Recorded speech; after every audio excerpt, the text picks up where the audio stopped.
Hi, welcome back to another episode of Nobody's Doing It Right, the podcast for those who are uncertain. My name is Kat, I'm your host. For today's episode, we're going to talk about how your intense fear of staying where you are is probably keeping you exactly where you are. And this is something that I've had to kind of work on in therapy. I'm still working on it, so it's something that I'm currently processing. But I think many of us who might be in circumstances that are uncomfortable, not ideal, which, it's fine to not want to be in circumstances like that. There's nothing wrong with that. I'm not here to say that you have to practice this toxic positivity and just see the good all the time and everything. Life sucks sometimes, So it makes sense that you would want to escape circumstances that are not ideal. However, I found from my own experience that when you try really, really hard to resist your current life, your present circumstances, you end up actually back where you are right now, where you don't want to be. The place you're avoiding the most, because you're avoiding it so intensely and so desperately, you end up back here. And then you perpetuate this feeling of, I'm going to be here forever. So I think the reason that we end up back in this place over and over again and reinforce this belief that I'm not better than anything that's going on here. I'm going to stay here forever. I'm not good enough for more, whatever, narratives pop up, is when we take action from a place of fear and desperation, we end up doing things that are not aligned with us, things that we cannot sustain in the long run. So they inevitably crumble, they inevitably fail, but then we're the ones that feel like the failure. But it's not really us, right? It's the approach we're taking because we're trying to escape something from a place of desperation and fear. Now, of course, there are many things in life that, you have to do what you need to do to get out of it. There's nothing wrong with that. But I'm talking about situations where maybe your circumstances are just not ideal in terms of how things look for you. Maybe things didn't pan out the way you wanted them to. Maybe you're not in the ideal career you wanted. Maybe there's just things that, you wish looked different. And the unfortunate reality is that life is not always going to look like how we want it to look.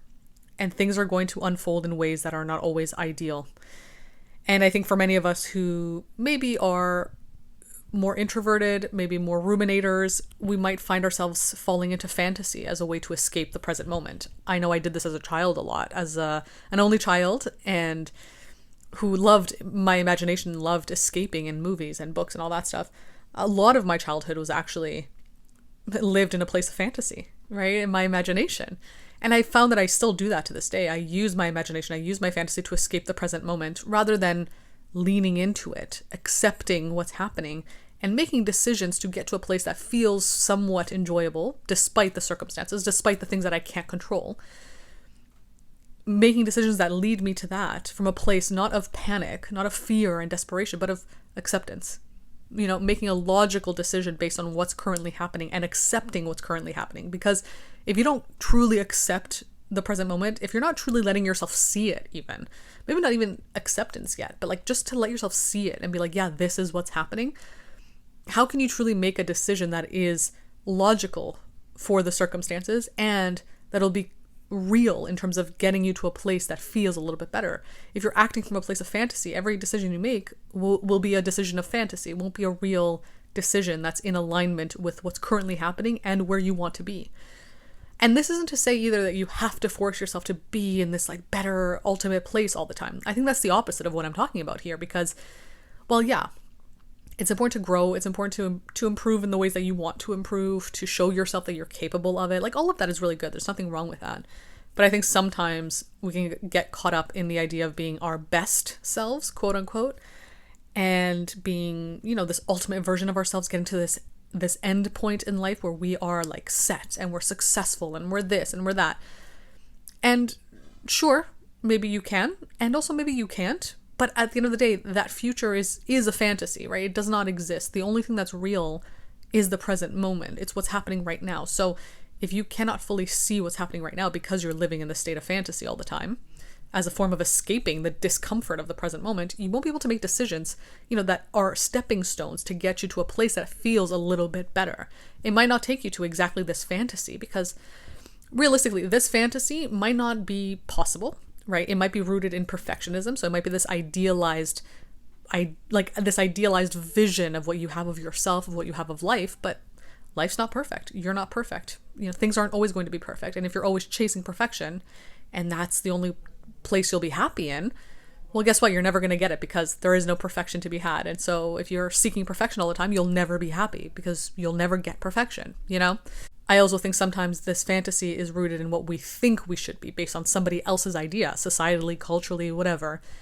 We make decisions because we're like, well, this is where we should be right now in our lives. At this point in my life, I should be here. I should be doing this. Or in a couple of years, I should be doing this. Like, this is what people expect. This is what would make me feel valid in the eyes of other people. So you start making decisions based on that, despite how your current circumstances might not at all be in alignment with that. And maybe you're not even in alignment with that. Maybe you don't actually want that thing that you think you should want. So imagine now taking steps, making moves that put you on a path to get to those places or those things that aren't actually aligned with you, that you don't genuinely want. What's going to happen is inevitably you won't be able to sustain that because it's not actually aligned with you. It won't feel like easy. And I don't mean easy that, things have to be easy without effort. I just mean easeful in the sense that they flow naturally for you because they are for you.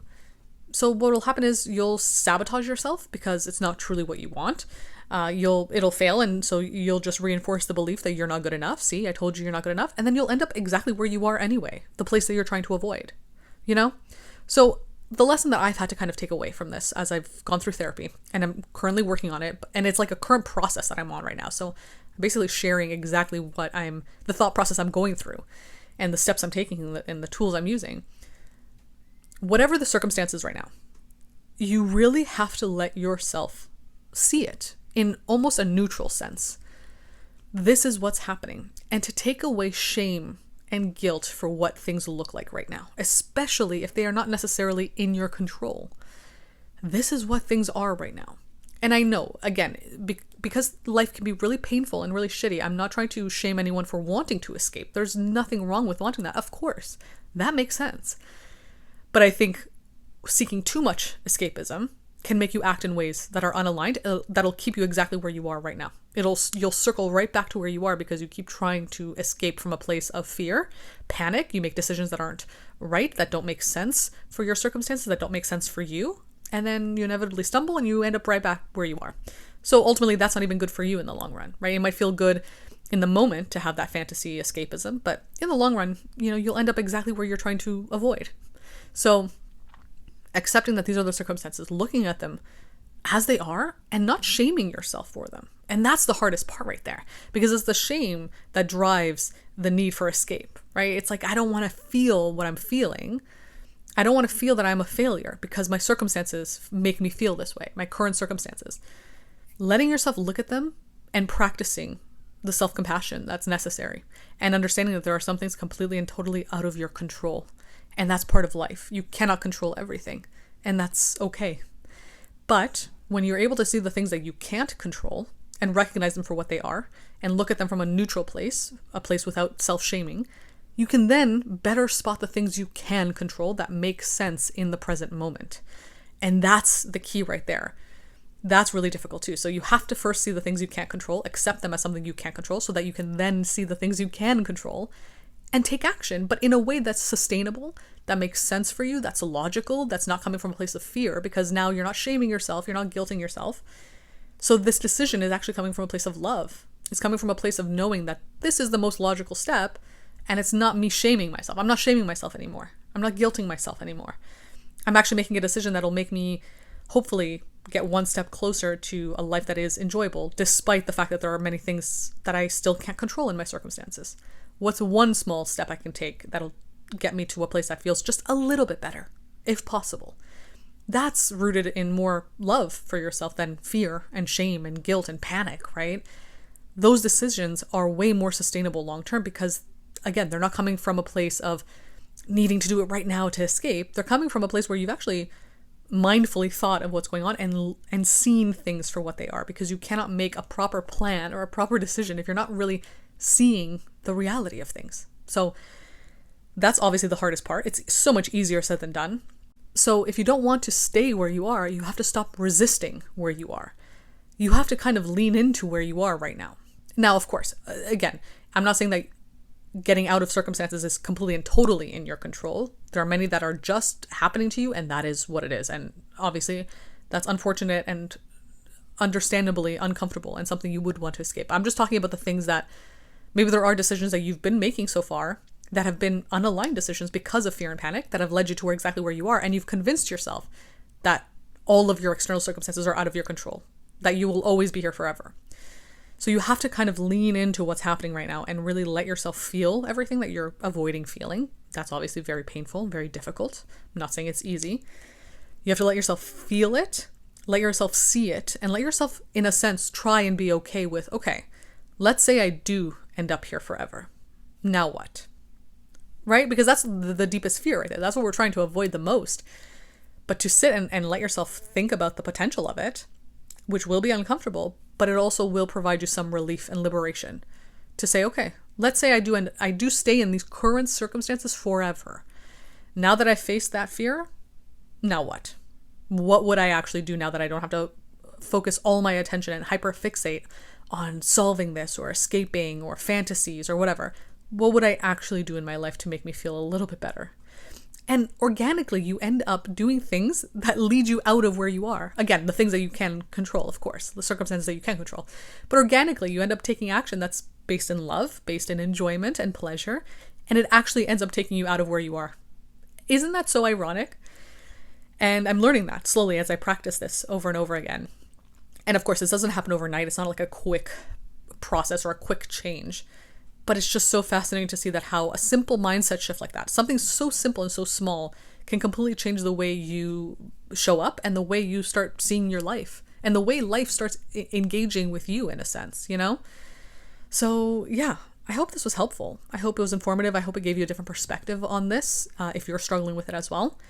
If you want to work with me one-to-one, I offer calls, and I also offer email guidance if you want to ask me any questions. I have a Substack where I write articles and essays about these things. And you can follow my social media accounts for all my other content as well. Other than that, thank you for listening, and I'll be back again soon with another episode.